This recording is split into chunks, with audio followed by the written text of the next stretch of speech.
Assalamualaikum warahmatullahi wabarakatuh. Alhamdulillahi wa kafa, wassalatu wassalamu ala Muhammadin nabiyil mustafa wa ala alihi wa sahbihi wa manittaba'al huda, amma ba'd. Pemirsa TVmu dimanapun Anda berada, jumpa kembali kita dengan acara Kolak. Semoga kita senantiasa dalam keadaan fresh, dalam keadaan sehat walafiat, dan mudah-mudahan kita senantiasa produktif dan kreatif dalam masa pandemi COVID-19 ini. Kita tanpa terasa sudah 1 tahun hidup dalam masa pandemi COVID-19. Dan banyak yang terjadi selama 1 tahun ini, terutama dalam kaitannya dengan kegiatan pendidikan di lembaga-lembaga baik di sekolah, di perguruan tinggi maupun di pesantren Muhammadiyah. Sebagian besar sudah ditutup dalam pengertian tidak ada kegiatan pembelajaran di sekolah-sekolah formal kita, walaupun tentu saja anak-anak kita, para mahasiswa kita, para santri kita tetap harus belajar di tempat tinggal masing-masing.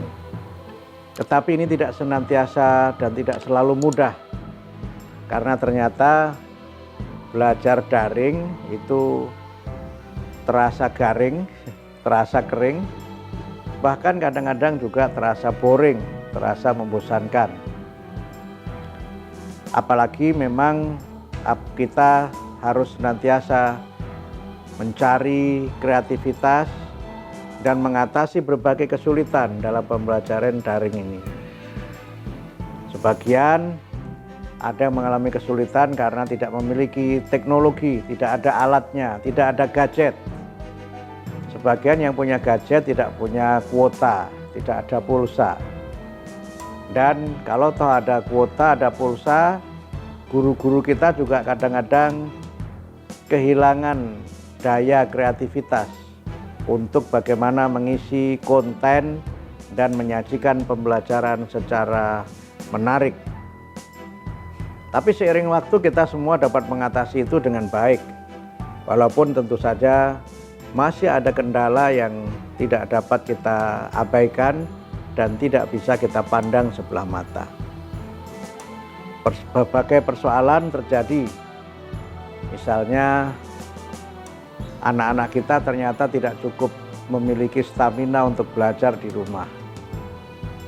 Mereka rindu untuk bisa bermain bersama dengan teman-teman di kelasnya, bermain dengan teman-teman di sekolah, karena salah satu fungsi dari pendidikan itu adalah sosialisasi, dan satu hal yang menyenangkan adalah ketika bermain dengan teman-teman, dengan sahabat, dan dengan sejawat.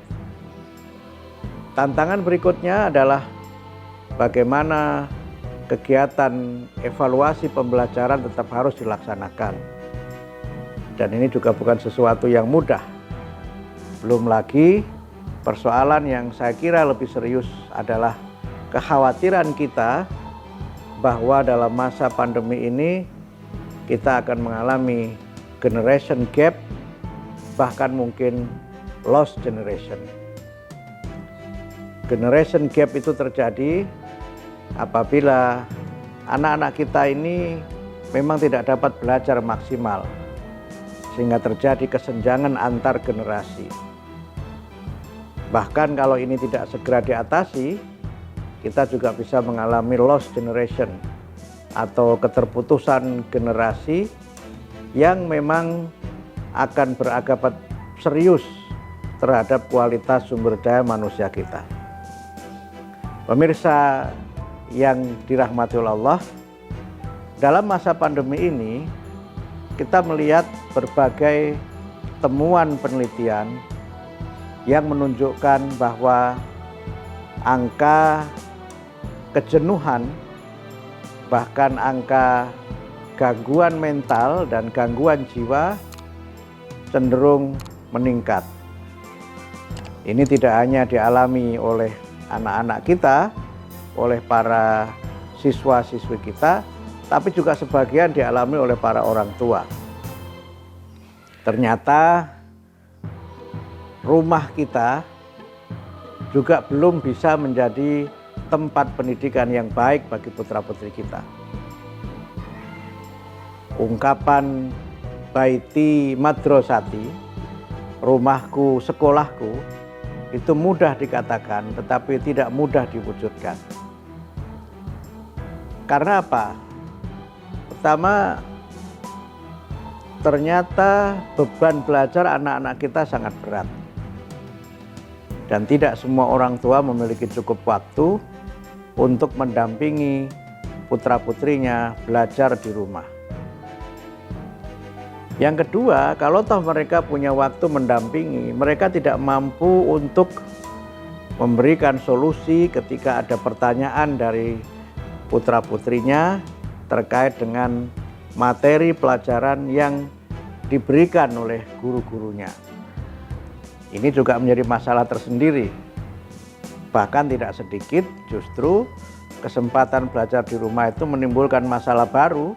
Selain persoalan tadi, kejenuhan, kemudian persoalan gangguan mental yang lainnya, ternyata juga menimbulkan persoalan ketegangan antara orang tua dengan anak. Berbagai bentuk kekerasan itu juga terjadi selama masa belajar di rumah ini.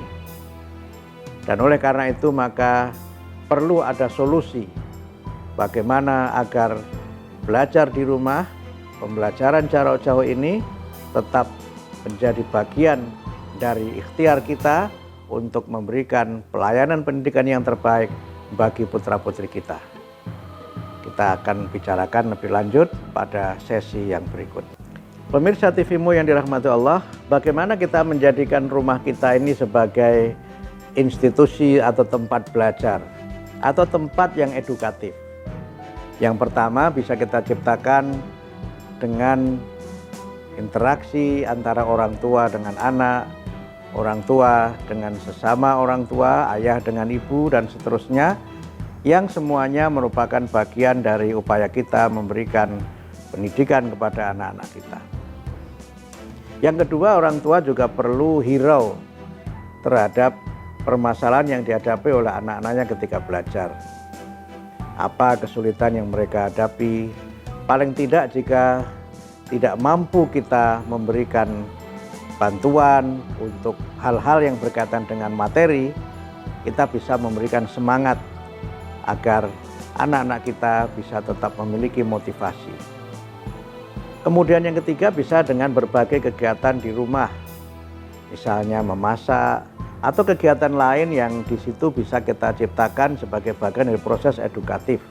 Sekolah bisa memberikan tugas kepada anak-anak untuk doing something at home, mengerjakan sesuatu di rumah, yang itu bisa di video, dilaporkan, dan kemudian diberikan analisis dari sudut pandang pendidikan.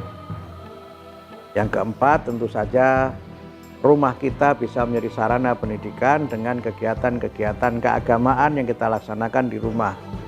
Kegiatan mengaji, kegiatan sholat berjamaah, dan kegiatan-kegiatan lain memang harus kita upayakan untuk bisa lebih ditingkatkan selama masa pandemi ini. Kemudian yang juga penting adalah bagaimana ada momen-momen di mana keluarga itu bertemu.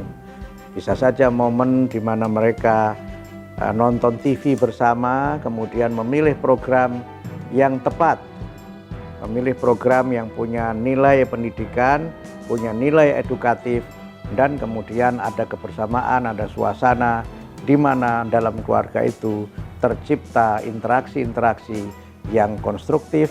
Karena seringkali kita ini berada di rumah tapi tidak saling menyapa. Duduk bersebelahan tapi justru bicaranya sama yang jauh, karena sibuk chatting dengan yang jauh tapi dengan yang dekat tidak saling menyapa, tidak saling bicara. Ini sesuatu yang tidak baik, sesuatu yang tidak sehat. Bahkan di negara-negara maju hal seperti ini tidak pernah terjadi. Dan seharusnya di kita juga mulai kita bangun etika, kita bangun tata krama untuk bagaimana kita ini menghormati orang lain dengan cara berkomunikasi dengan baik. Bukan kita duduk bersebelahan, tapi tidak saling berkomunikasi, tidak saling berinteraksi.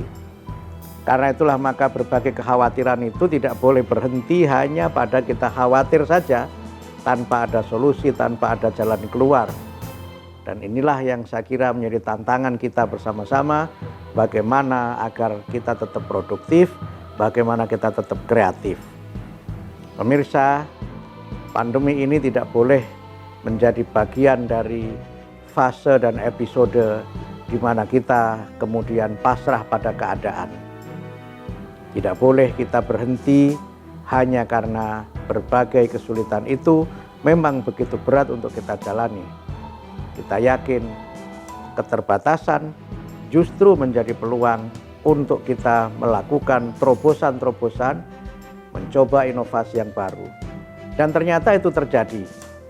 Beberapa perguruan tinggi kita membuat sebuah temuan yang menarik yang membantu kegiatan pembelajaran. Beberapa sekolah, madrasah, dan pesantren Muhammadiyah memberikan program layanan, misalnya teacher visit, bagaimana guru berkunjung ke murid, kemudian juga program-program lain yang kreatif, yang itu semuanya sekarang sudah mulai terlihat, sudah mulai memberikan satu titik terang bahwa walaupun kita belum tahu pasti kapan pembelajaran di sekolah formal akan dimulai, tapi keterbatasan, kesulitan ini justru telah mendatangkan kreativitas. Satu hal yang tidak boleh kita lupakan, tanggung jawab pendidikan itu bukan hanya menjadi tanggung jawab guru di sekolah, tanggung jawab ustadz di pesantren, tapi adalah tanggung jawab kita orang tua, guru yang pertama. Dan belajar itu tidak hanya berlangsung di sekolah, di madrasah, di pesantren, tapi rumah kita juga bisa kita kembangkan sebagai pusat pendidikan atau dalam ungkapan baiti madrasati. Mudah-mudahan kita semuanya dapat tetap optimis, tetap kreatif, dan tetap melaksanakan kegiatan yang bermanfaat untuk kebaikan dan untuk kesuksesan putra-putri kita. Nasrun minallah wa fathun qarib wa basyiril mu'minin. Wassalamualaikum warahmatullahi wabarakatuh.